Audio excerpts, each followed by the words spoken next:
Hello বন্ধুরা, Soumen academy চ্যানেলে তোমাদের সবাইকে স্বাগত। আজকের ভিডিওতে আমি আলোচনা করব সময় ও দূরত্ব সম্পর্কিত একটি গুরুত্বপূর্ণ অঙ্ক। আর চ্যানেলে যারা নতুন এসেছো তাদের বলবো চ্যানেলটিকে অবশ্যই সাবস্ক্রাইব করে রাখো অঙ্ক এবং জিআই সম্পর্কিত যে কোনো ভিডিও সহজে পাওয়ার জন্য। তো দেখে নাও আজকের ভিডিওর যে অঙ্কটি রয়েছে সেটি কীভাবে করতে পারি। একটি বাদর 10 মিটার দৈর্ঘ্যের একটি তৈলাক্ত উলম্ব বাসে ওঠার চেষ্টা করছিল। সে 1 মিনিটে 2 মিটার ওঠে এবং পরবর্তী 1 মিনিটে 1 মিটার নেমে যায়। বাসটি শীর্ষে উঠতে বাদরটির কত সময় লাগবে? তো একটা গুরুত্বপূর্ণ খুব ইন্টারেস্টিং অঙ্ক। এটাকে কীভাবে করতে হয় সেটাকে দেখো।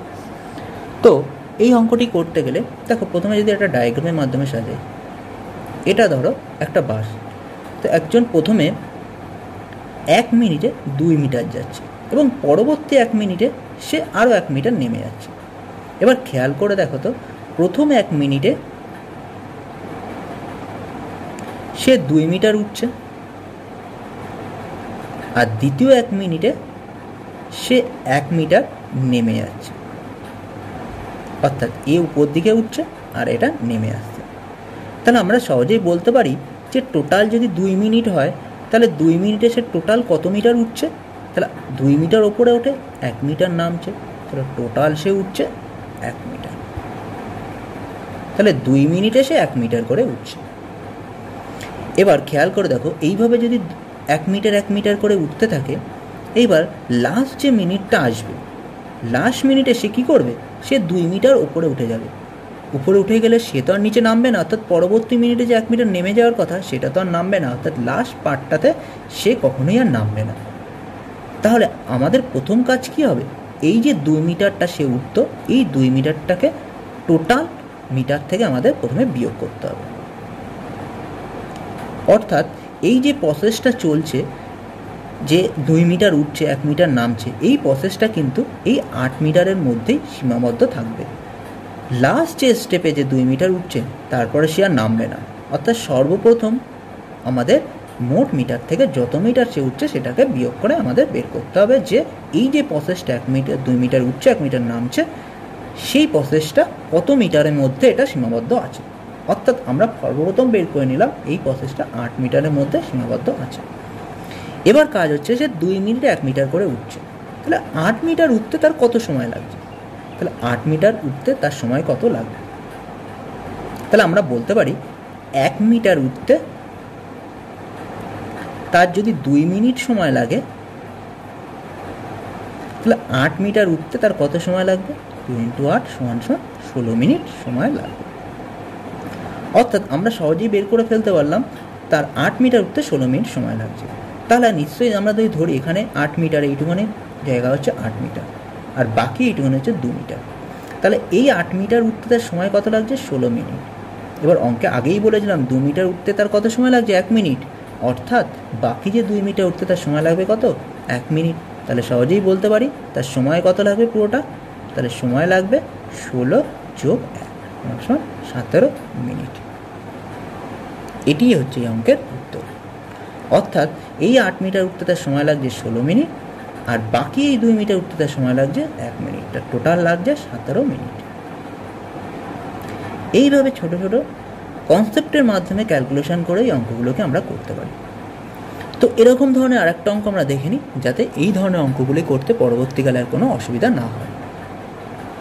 দেখো পরের অঙ্কে বলা আছে একটি বাদর 68 মিটার দৈর্ঘ্যের একটি তৈলাক্ত স্তম্ভের ওপর ওঠার চেষ্টা করছিল। সে 1 মিনিটে 12 মিটার ওঠে এবং পরবর্তী 1 মিনিটে 5 মিটার নেমে যায়। তাহলে স্তম্ভের শীর্ষে উঠতে বাদরটির কত সময় লাগবে? অর্থাৎ এটাকেও যদি আমরা ডায়াগ্রামের মাধ্যমে সাজাই, তাহলে বলতে পারি টোটাল যে দূরত্বটা এটা হচ্ছে 68 মিটার। অর্থাৎ সে 1 মিনিটে 12 মিটার ওঠে এবং পরবর্তী 1 মিনিটে 5 মিটার নেমে যায়। তাহলে প্রথম 1 মিনিটে সে কী করছে? উঠছে কত মিটার? 12 মিটার। আর দ্বিতীয় 1 মিনিটে সে কী করছে? দ্বিতীয় মিনিটে সে কী করছে? 5 মিটার নেমে যাচ্ছে। অর্থাৎ এত মিটার উপরে উঠছে আর 5 মিটার নেমে যাচ্ছে। তাহলে টোটাল 2 মিনিটের মধ্যে এই যে প্রসেসটা, সে কত মিটার উঠছে? তাহলে 2 মিনিটে সে উঠছে 12 - 5 = 7 মিটার। অর্থাৎ 2 মিনিটে যে 7 মিটার উঠছে। এইভাবে সে প্রসেসটাকে কমপ্লিট করতে থাকবে। করতে করতে এইবার সে চিন্তা করে দেখো যে লাস্ট যে পার্টে আসবে, যখন লাস্ট পার্টে সে 12 মিটার উঠছে, ওঠার পর সে যখন স্থানে পৌঁছে যাবে সে কি আর নামবে? সে তো আর নামবে না পরবর্তী 5 মিটার। তাহলে লাস্ট পার্টটাকে আমাদের প্রথমে কি করতে হবে? এই টোটাল অংশ থেকে বিয়োগ করে নিতে হবে। তাহলে এই যে প্রসেসটা চলবে, এই প্রসেসটা টোটাল কত মিটারের মধ্যে চলবে? 68 বিয়োগ 12 সমান সমান 6, অর্থাৎ 56 মিটারের মধ্যে এই প্রসেসটা ঘোরাফেরা করতে থাকবে। অর্থাৎ আমরা যদি ধরি এইটুখানি যদি 56 মিটার হয় আর এইটুখানি হচ্ছে 12 মিটার। এবার আমাদের বের করতে হবে এই 56 মিটার উঠতে বাঁদরটির কত সময় লাগছে। এবার দেখো 7 মিটার উঠতে যদি 2 মিনিট সময় লাগে, তাহলে 56 মিটার উঠতে কত সময় লাগবে? তাহলে 7 মিটারে সময় লাগছে 2 মিনিট। তাহলে 56 মিটারে কত সময় লাগবে? তাহলে 2 ইন্টু 56/7, 7 56, অর্থাৎ 8 দুগুণী 16 মিনিট। তাহলে বলতে পারি এখান থেকে এইটুখানি তার সময় লাগছে 16 মিনিট। এবার খেয়াল করে দেওয়া, অঙ্কে বলা ছিল লাস্ট 12 মিনিট, অর্থাৎ লাস্ট 12 মিটার উঠতে তার সময় লাগছে কত? 1 মিনিট। অর্থাৎ টোটাল সময়টা, অর্থাৎ 68 মিটার তার উঠতে সময় লাগছে কত মিনিট? অর্থাৎ 16 যোগ 1, 17 মিনিট। এই 17 মিনিট লাগবে টোটালটাকে কমপ্লিট করতে। তো এইভাবে আমরা অঙ্কগুলিকে একটা ডায়াগ্রামের মাধ্যমে হোক বা নর্মালভাবে হোক অঙ্কটিকে আমরা করতে পারি। 10 মিনিট অন্তর কোনো স্থান থেকে কামান দাগা হচ্ছিল এবং সেই দিকে একটি ট্রেন ঘন্টায় 72 কিমি বেগে অগ্রসর হচ্ছিল। শব্দের গতিবেগ সেকেন্ডে 380 মিটার হলে ওই ট্রেনের চালক কতক্ষণ অন্তর পরপর ওই দুটি তবধ্বনি শুনতে পাবে? তাহলে এই অঙ্কটিকে আমরা কিভাবে করব? প্রথমে ভালো করে বুঝে নাও যে অঙ্কটিকে আমরা কীভাবে করতে হবে। একটা ডায়াগ্রামের মাধ্যমে তোমাদের সেটাকে বুঝিয়ে দিচ্ছি। ধরো একটা ডায়াগ্রাম তোমাদের সাজালাম। প্রথমে একটা স্থান, ধরো এই স্থানটাকে আমরা এ ধরলাম। এই স্থান থেকে কামানটাকে ছোড়াও।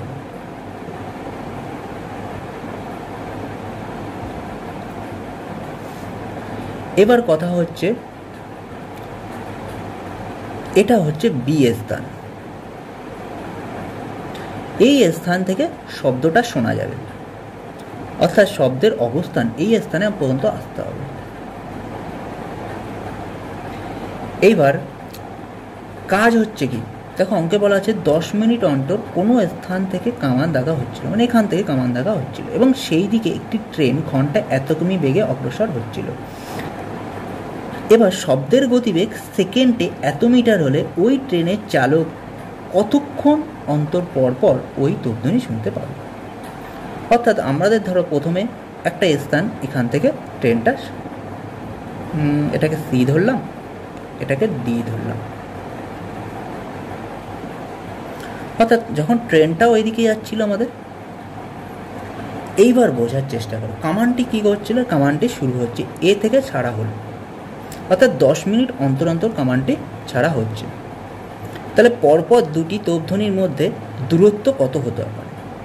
অর্থাৎ যখন একটা কামান ছাড়া হচ্ছে এবং পরবর্তী কামানটা যখন ছাড়বে তখন কতখানি পথ ছাড়া অতিক্রম করবে। এবার অঙ্কে দেখা বলেছে শব্দের গতিবেগ বলেছে 380 মিটার পার হলো। তাহলে আমরা বলতে পারি যে 10 মিনিট শব্দের অতিক্রান্ত পথ আমাদের সর্বপ্রথম বের করে নিতে হবে। অর্থাৎ 10 মিনিটে ওই শব্দটি, শব্দের অতিক্রান্ত পথ কত হবে? তাহলে 10 মিনিটে শব্দের অতিক্রান্ত পথ কত হবে? যেটা হচ্ছে শব্দের গতিবেগ ইন্টু 10 মিনিট। এবার খেয়াল করে দেখো শব্দের গতিবেগ অঙ্কে বলেছে সেকেন্ডে, আর অঙ্কে এখানে বলা আছে 10 মিনিট। তাহলে মিনিট থেকে আমাদের এটাকে সেকেন্ডে নিয়ে যেতে হবে, তাহলে 60 দিয়ে এটাকে গুণ করতে হবে। তাহলে গুণফল আসবে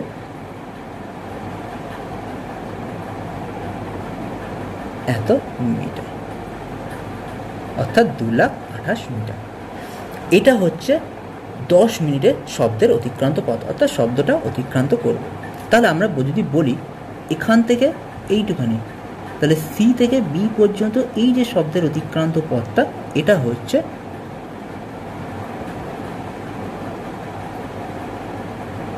এত। এবার দ্বিতীয় পার্ট দেখো, দ্বিতীয় পার্টে অঙ্কে কি বলা আছে। তৃতীয় পার্ট যেটা করবো আমরা, এটা হচ্ছে আপেক্ষিক গতিবেগ। তাহলে আমাদের দেখো অতিক্রান্ত পথ অর্থাৎ দূরত্ব বেরিয়ে গেছে, অঙ্কে কিন্তু আমাদের বের করতে হবে কতক্ষণ অন্তর, অর্থাৎ সময় বের করতে হবে। তো আমরা জানি সময় বের করার সূত্র কি, সময় বের করার সূত্র হচ্ছে দূরত্ব বাই গতিবেগ।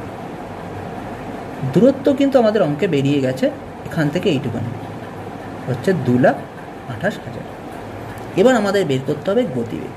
তাহলে গতিবেগ কী হবে, তাহলে গতিবেগ যদি বের করি, এবার ভালো করে লক্ষ্য করে দেখো যে গতিবেগটা কী হচ্ছে, একটা হচ্ছে 380,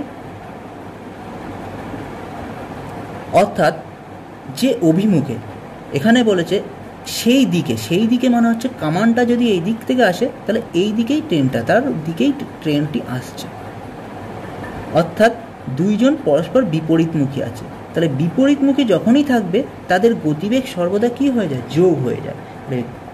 380 হচ্ছে শব্দের গতিবেগ, এটা যোগ ট্রেনের গতিবেগ। দেখো ট্রেনের গতিবেগ অঙ্ক কত বলেছে, 72 কিমি, ঘন্টায় 72 কিমি বলেছে, আর শব্দের হচ্ছে সেকেন্ডে বলা আছে। তাহলে আমাদের সর্বপ্রথম কী করতে হবে, এটাকে মিটার পার সেকেন্ডে আনতে হবে। তাহলে মিটার পার সেকেন্ডে আনতে গেলে 12/18 দ্বারা এটাকে গুণ করতে হবে। তাহলে 12/18 দ্বারা যদি গুণ করি তাহলে অঙ্কটির উত্তর কত দাঁড়াবে দেখে নাও, 380 যোগ গুণ করলে কত, এখানে কাটলে দাঁড়াবে হচ্ছে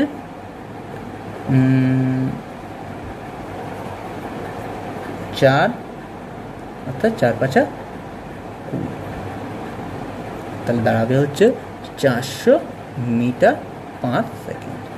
এটাই হচ্ছে তাদের গতিবেগ। তাহলে আবার বলছি অঙ্কে কি করলাম, যেহেতু দুইজন বিপরীতমুখী তাই প্রথমে শব্দের গতিবেগ এবং ট্রেনের গতিবেগ দুটোকে যোগ করে নিতে হবে। এবার আমাদের কি করতে হবে, সময় বের করতে হবে।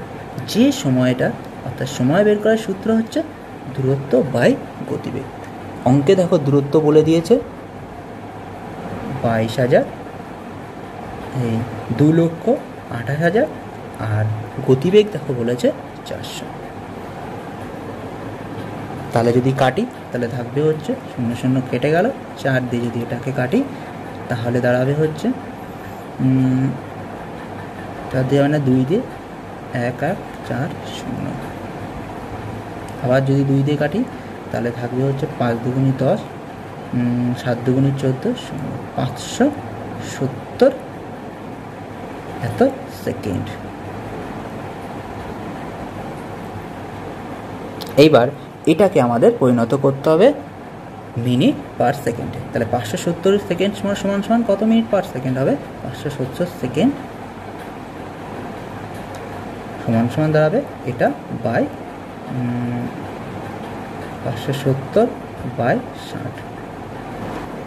তো এটাকে যদি ক্লিয়ার করি 3 দিয়ে কাটলে হবে 3 ওকে 3, 3 9 27, 3 দুগুণী 6, তাহলে 19/2। তাহলে 19/2 যদি হয় অর্থাৎ 9 এত মিনিট আর 30 সেকেন্ড। এটাই হচ্ছে অঙ্কের। তাহলে 19/2 মানে হচ্ছে 9 মিনিট 30 সেকেন্ড। কীভাবে আসলো সেটাকে একটু দেখে নাও যাতে করতে সুবিধা হচ্ছে। 2 19 9 দুগুণী 18, 1 9.5, তো 9.5 মানে হচ্ছে 9 মিনিট, আর হাফ ইন্টু 60 = 30 এত সেকেন্ড। তো এইভাবে অঙ্কগুলোকে আমরা সহজেই করতে পারি। অঙ্কটিতে বলা রয়েছে দুটি স্থানের মধ্যে দূরত্ব 120 কিমি। এক স্থান থেকে অন্য স্থানে ট্রেনে যেতে যে সময় লাগে বাসে তার থেকে 2 ঘন্টা বেশি সময় লাগে। ট্রেন অপেক্ষা বাসের গতিবেগ 2 কিমি পার ঘন্টা কম হলে বাসের গতিবেগ কত? তো এই অঙ্কটি আমি তোমাদের ডিটেলস ফর্মে করাবো, অর্থাৎ ডেসক্রিপটিভ ফর্মে তোমাদের এই অঙ্কটি করাবো। এই শর্টকাট ফর্ম করতে হলে তোমাদের অবশ্যই এর ডিটেলস ফর্ম জানা একান্ত প্রয়োজন, না হলে এর শর্টকাট ফর্ম করা যাবে না। তাই সর্বপ্রথম তোমরা এটাকে শিখে নাও ডিটেলসে কিভাবে করতে হয়। তো প্রথমে দেখো, অঙ্কে বলা রয়েছে, অঙ্কে কোথাও কিন্তু ট্রেনের গতিবেগ বলা নেই বা বাসের গতিবেগ বলা নেই। এখানে অঙ্কে বলা রয়েছে ট্রেনের গতিবেগ থেকে বাসের গতিবেগ কম আছে। তো সেক্ষেত্রে আমরা সর্বপ্রথম ট্রেনের গতিবেগটাকে ধরে নিই। তাহলে মনে করি, তাহলে প্রথমে আমরা ধরি ট্রেনের গতিবেগ এক্স, এত কিমি পার ঘন্টা। তাহলে ট্রেনের গতিবেগ যদি এক্স কিমি পার ঘন্টা হয়, তাহলে অঙ্কে বলা রয়েছে ট্রেন অপেক্ষায় বাসের গতিবেগ 2 কিমি পার ঘন্টা কম। তাহলে বাসের গতিবেগ কত? তাহলে বাসের গতিবেগ হবে, তাহলে বলতে পারি বাসের গতিবেগ এক্স মাইনাস 2, এত কিমি পার ঘন্টা।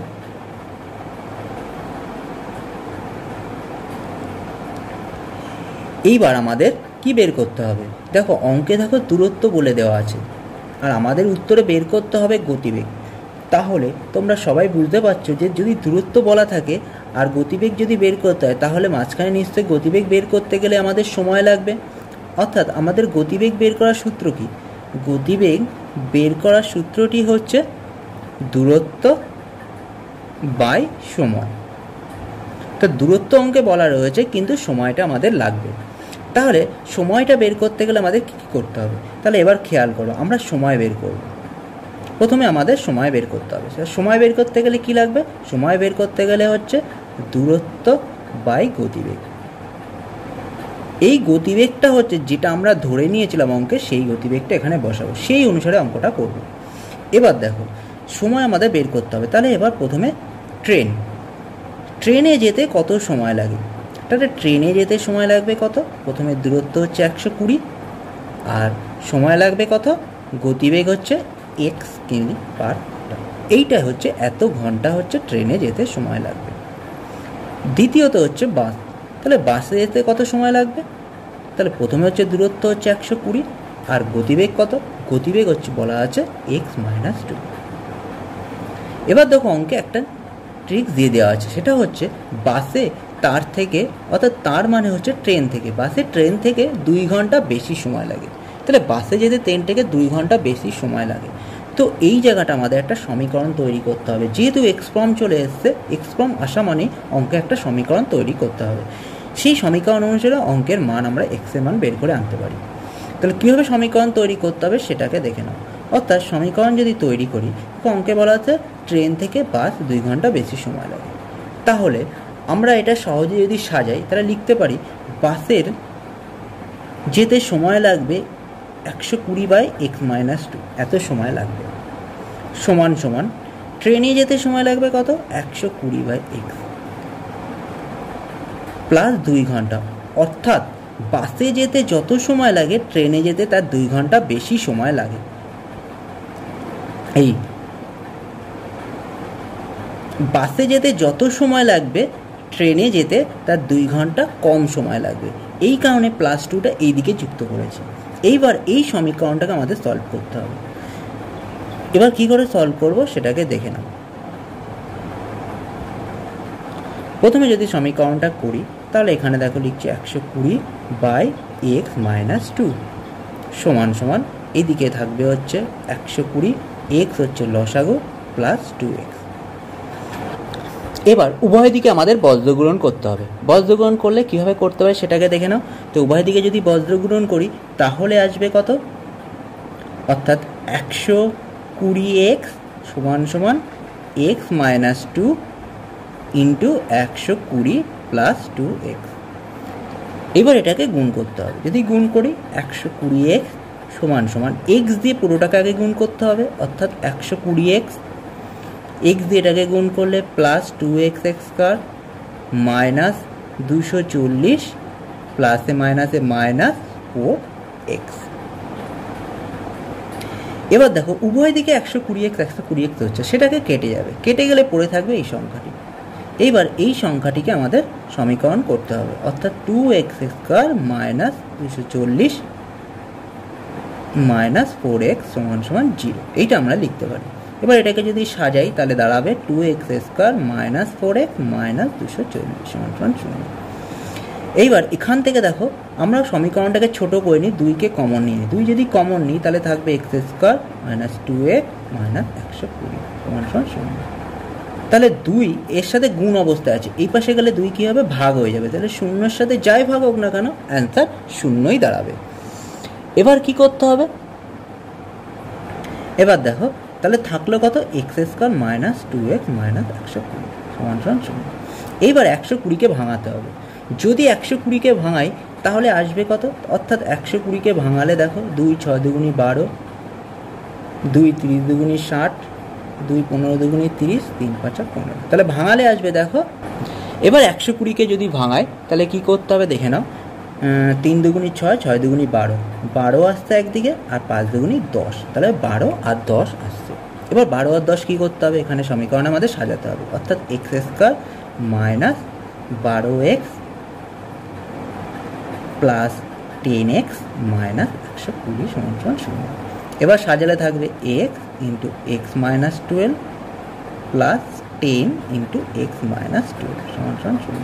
তাহলে x এর মান একবার 12 আসছে, x এর মান একবার মাইনাস 10 আসবে। আচ্ছা, এক্ষেত্রে দেখো আমাদের অঙ্কটাকে সাজাতে হবে কি করে। এবারও যদি অঙ্কটাকে সাজাই তাহলে দাঁড়াচ্ছে হচ্ছে x এর মান একটা আসবে মাইনাস টেন চলে গেলে প্লাস হয়ে যাবে, আর x এর মান একটা থাকবে হচ্ছে মাইনাস 10। তাহলে আমাদের সর্বদা এটাকে ঠিক করতে হবে যে সবসময় x এর মান আমাদের প্লাস ফিগারকে নিতে হবে, অর্থাৎ এখানে আমরা x এর মানকে 12 নেব। তাহলে আমরা সহজেই বলতে পারি ট্রেনের গতিবেগ, অর্থাৎ ট্রেনের গতিবেগ আমাদের বলতে পারি,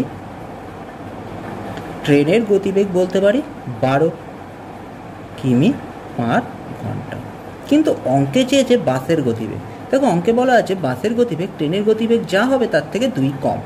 তাহলে আমরা সহজেই বলতে পারি যে বাসের গতিবেগ হবে 12 মাইনাস 2 সমান 10 কিমি পার ঘন্টা। এটাই হচ্ছে এই অঙ্কের উত্তর। এইভাবে সহজেই অঙ্কগুলিকে আমরা সাজাতে পারি। এবার দেখো একই রকমের আরেকটি অঙ্কর মাধ্যমে তোমরা কীভাবে শর্টে করতে পারো সেটাকে দেখিয়ে দিচ্ছি। তাহলে সহজেই একটা ব্রড ফর্ম ও শর্ট ফর্মের সাহায্যে তোমরা অঙ্কটিকে আরও ভালোভাবে প্রস্তুতি নিতে পারবে। এবার দেখে নাও যে পরের অঙ্ক। দেখো পরের অঙ্কে একই রকম আর একটি অঙ্ক, দুটি স্থানের দূরত্ব 200 কিমি। এক স্থান থেকে অন্য স্থানে ট্রেনে যেতে যে সময় লাগে বাসে যেতে তার থেকে 3 ঘন্টা বেশি সময় লাগে। বাস অপেক্ষা ট্রেনের গতিবেগ 15 কিমি পার ঘন্টা বেশি হলে বাসের গতিবেগ কত। এখানে দেখো এই অঙ্কে 4টি অপশান দিয়ে রেখেছি। কেন অপশান দিয়ে রেখেছি, কারণ এই অঙ্কটিকে আমি শর্টে করাবো, তাই একটা ট্রিক্সের মাধ্যমেই তোমাদের করাবো। অর্থাৎ আগে আমি অঙ্কটিতে আমি সম্পূর্ণ ডিটেলস ফর্মে তোমাদের অঙ্কটা কীভাবে করতে হয় সেটাকে দেখিয়েছি, এবং এই অঙ্কের মাধ্যমে কীভাবে শর্টে করতে হয় সেটাকে দেখাবো। শর্টে করতে গেলে তোমাদের মনে রাখতে হবে অঙ্কটাকে অপশান সহকারেই দেখাতে হবে। অপশান সহকারে না যদি না দেখাতে পারে তাহলে কিন্তু অঙ্কটা শর্টে করা সম্ভব নয়, কারণ এটা একটি অন্য ধরনের অঙ্ক। তো কিভাবে অপশান সহকারে অঙ্কটি করা যায় সেটাকে দেখে নাও। প্রথম কথা হচ্ছে দেখো দুটি স্থানের মধ্যে দূরত্ব 200 কিমি। এক স্থান থেকে অন্য স্থানে ট্রেনে যেতে যে সময় লাগবে বাসে যেতে তার থেকে 3 ঘন্টা বেশি সময় লাগবে। বাস অপেক্ষা ট্রেনের গতিবেগ 15 কিমি বেশি হলে বাসের গতিবেগ কত। এখানে তোমাদের একটা সহজ ট্রিক্স তোমাকে দেখিয়ে দিতে, যাতে খুব সহজেই তোমরা এই অঙ্কটি এক লাইনের মধ্যে কোনো চিন্তা না করে বা কোনো পেন না ছুঁয়েও অঙ্কটা করতে পারো। কিভাবে, এখানে দেখো দূরত্ব বলা আছে 200 কিমি, আর অপশানগুলো দিয়ে খেয়াল করো, একটা 22 কিলোমিটার পার ঘন্টা, একটা 25 কিলোমিটার পার ঘন্টা, একটা 26 কিলোমিটার পার ঘন্টা, একটা 28 কিলোমিটার পার ঘন্টা। এখানে আমাকে দেখতে হবে যে এই 200 কিমি দূরত্ব একে 200কে অপশানের কোন সংখ্যা দ্বারা ভাগ যায়, এবং ভাগ গেলে সেটা মিলে যাবে। তাহলে কেবলমাত্র একটাই অপশান আছে, সেটা হচ্ছে বি, একমাত্র 25 দিয়েই 200কে ভাগ করলে মিলে যাবে, তাছাড়া কোনো অপশান দিয়ে ভাগ করলে মিলবে না। এক্ষেত্রেও আমরা সহজেই উত্তরটাকে বের করতে পারি এইভাবে।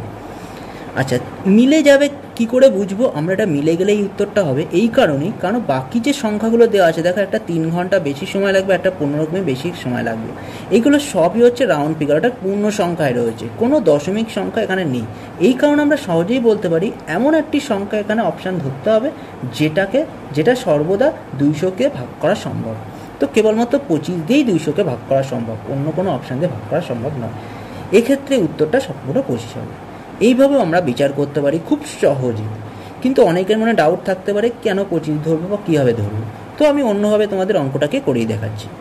তো একইভাবে আমরা আমাদের অঙ্কটি করতে হবে আগের অঙ্কর মতো। প্রথম 2-3টে লাইন প্রথমে আমরা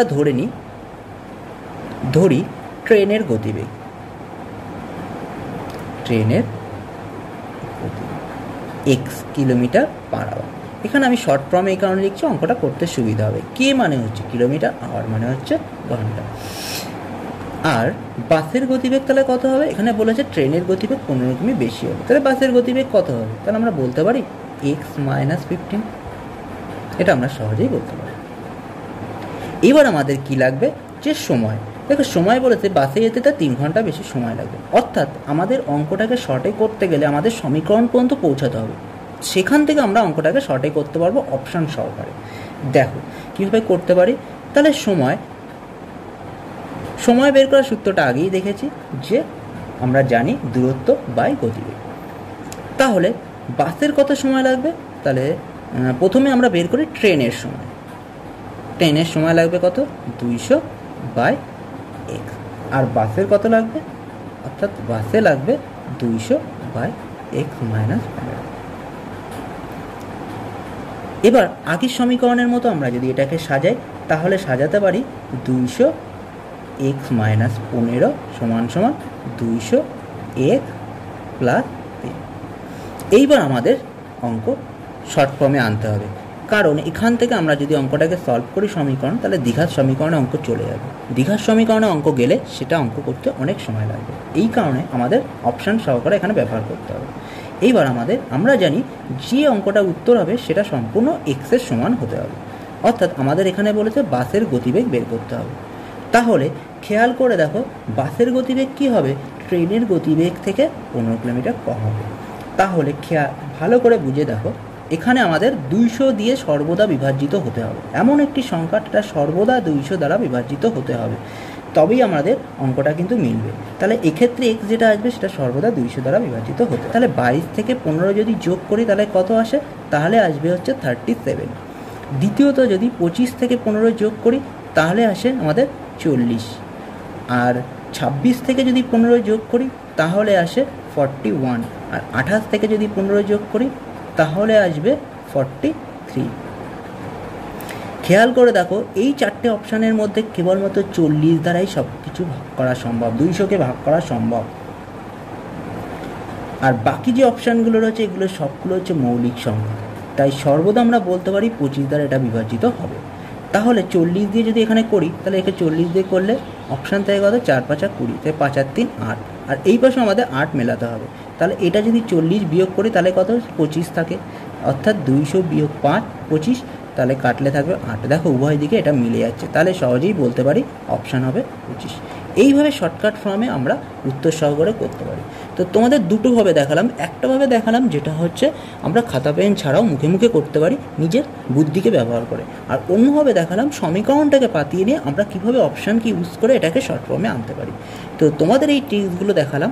তো যদি ভালো লেগে থাকে অবশ্যই ভিডিওটিকে লাইক করে দিও এবং শেয়ার করে দিও কোনো বন্ধুর কাছে, যাতে তারাও সমানভাবে শিখতে পারে।